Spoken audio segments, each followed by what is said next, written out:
Olá pessoal, eu sou o professor Gustavo Adolfo.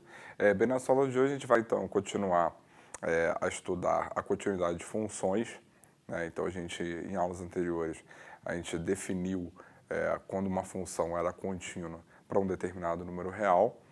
Então a gente tem visto aí vários exemplos, né, de como se funciona e de como a gente faz para verificar se uma função é contínua naquele número real ou não. Bom, então basicamente a gente tem seguido 3 passos. O primeiro é verificar se esse número real pertence ao domínio da nossa função. Em muitos momentos, né, quando essa função, o domínio dessa função não está explícito, a gente considera o domínio mais amplo e verifica se esse número real pertence a esse domínio ou não.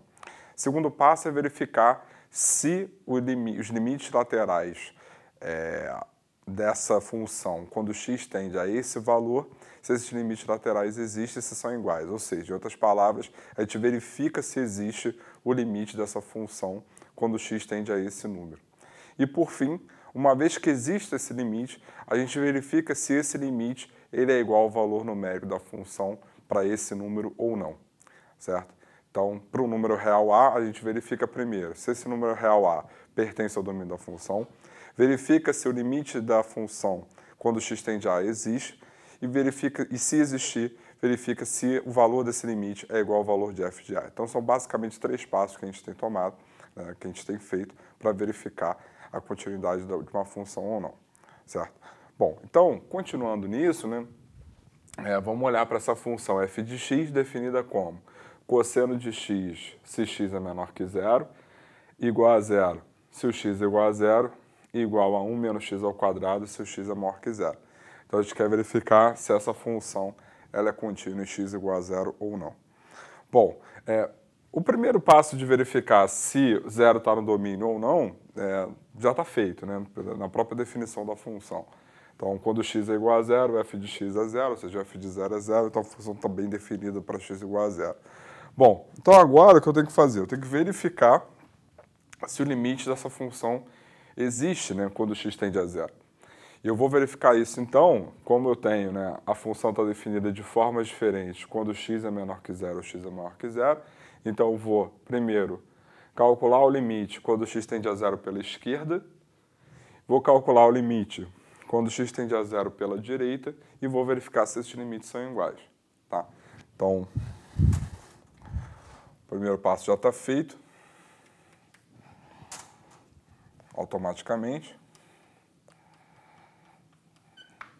Então, o segundo passo é calcular o limite de f de x primeiro quando x tende a zero pela esquerda. Então, só lembrando, né, o x tende a zero pela esquerda, isso aqui significa o quê? Significa que a gente está aproximando x de zero, a gente tem valores muito próximos de zero, porém menores do que zero. Ou seja, quando x tende a zero pela esquerda, a nossa função f de x é a função cosseno x. Então, aqui vai ficar o limite quando x tende a zero pela esquerda de cosseno de x.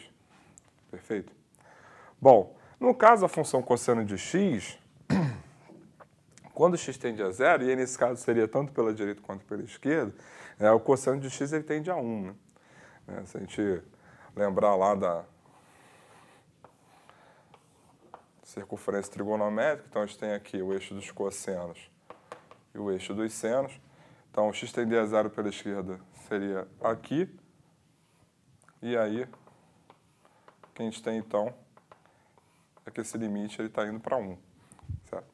Então, o limite quando x tende a zero pela esquerda de f de x é o limite de cosseno de x quando x tende a zero pela esquerda, e esse limite é igual a 1. Bom, quando x tende a zero pela direita, o que nós temos? Então, a gente tem um valor muito próximo de zero, porém maior que zero. Dessa forma, se eu estou pegando valores maiores que zero, nossa função f de x ela está definida como 1 menos x ao quadrado. Então, esse limite ele é o limite de 1 menos x ao quadrado quando x tende a zero pela direita. Bem, quando x tende a zero, seja pela direita ou pela esquerda, x ao quadrado tende a zero. Limite de uma constante é igual a constante, já vi isso em aulas anteriores. Então, aqui simplesmente nós vamos ter o quê? 1 menos zero ao quadrado, né? Porque x ao quadrado, né? Uma função polinomial. Então, esse limite também vai para 1. Então, os nossos limites laterais são iguais. Se os nossos limites laterais são iguais, o que a gente tem, então, é o que o limite de f de x, quando x tende a zero, ele é exatamente igual a 1. Então, de fato, esse limite existe. O problema é, o f de zero é igual a zero. Então, isso é diferente de zero, que é igual a f de zero. Então, a função está bem definida para x igual a zero, existe o limite dessa função quando x tende a zero, porém, esse limite não é igual ao valor numérico da função em x igual a zero. Não é igual a f de zero. Então, como não é igual a f de zero, logo, f não é contínua em x igual a zero. Então, nosso último passo, isso falhou, então essa função não é contínua em x igual a zero. Certo? Então, dessa maneira, a gente matou a nossa questão. Bom, então nossa função agora, a gente tem o seguinte, a nossa função está definida como 2x ao quadrado menos 5x menos 3 sobre x menos 3, se o x é diferente de 3, e a nossa f de x é igual a 6 se o x é igual a 3. Então, a gente quer verificar se essa função ela é contínua em x igual a 3, certo? Bom, então o primeiro passo está feito, uma vez que, por definição, o f de 3 é igual a 6, então essa função está bem definida para x igual a 3. Bem, agora, o que a gente precisa fazer é verificar se o limite dessa função existe quando x tende a 3. Bom, então, o limite de f de x quando x tende a 3, bom, então lembrando, né, o x ele é próximo de 3, porém ele é diferente de 3. Então, dessa maneira, o nosso f de x é, então, 2x ao quadrado menos 5x menos 3 sobre x menos 3. Então, quando x tende a 3. Bem, então a gente tem aqui uma razão de funções, ambas as funções são polinomiais, então, substituindo x por 3, o que nós temos? 2 vezes 3 ao quadrado, menos 5 vezes 3 menos 3, sobre 3 menos 3. Bom, no nosso denominador temos 0.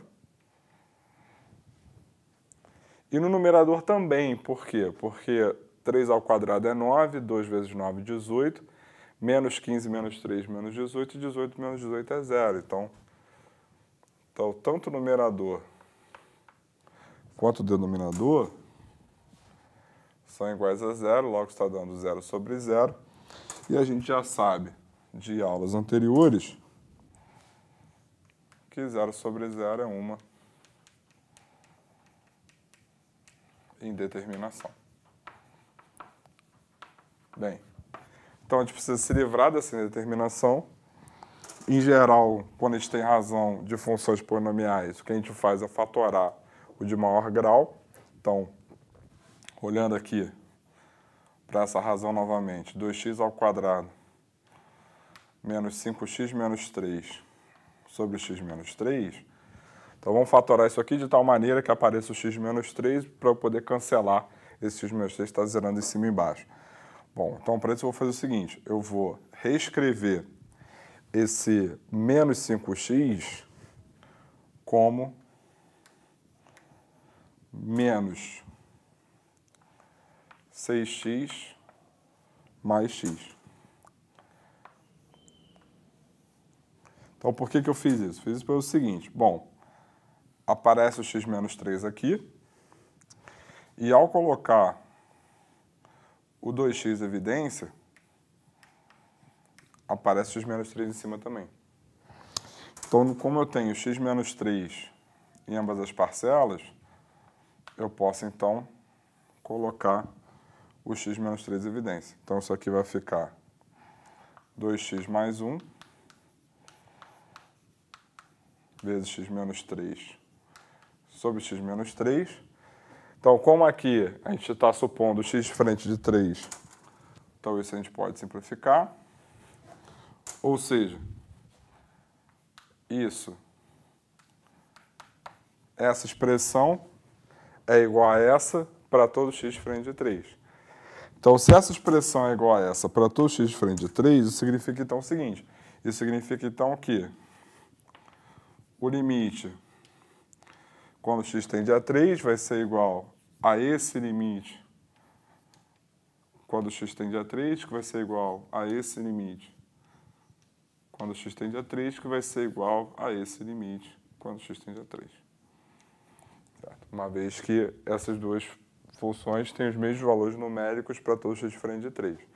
Como a gente já viu, isso nos garante que o limite dessa função quando x tende a 3 vai ser o mesmo limite dessa função quando x tende a 3. E aqui é mais simples, isso aqui vai dar 2 vezes 3 mais 1, onde isso aqui é igual a 7. Só que, então, o limite quando x tende a 3 existe, né, dessa função f de x, só que esse limite ele é diferente de 6, que é igual a f de 3. Então, mais uma vez, a função está bem definida em x igual a 3, existe o limite dessa função quando x tende a 3, só que esse limite é diferente do valor numérico dessa função no ponto, portanto,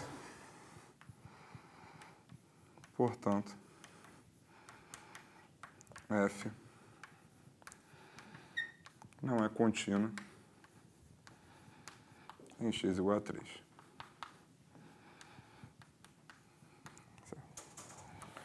Bom, então analisamos aí mais uma função, mais uma vez a gente obteve que ela não era contínua para um determinado valor real. Então, dessa maneira, a gente encerra a nossa aula de hoje.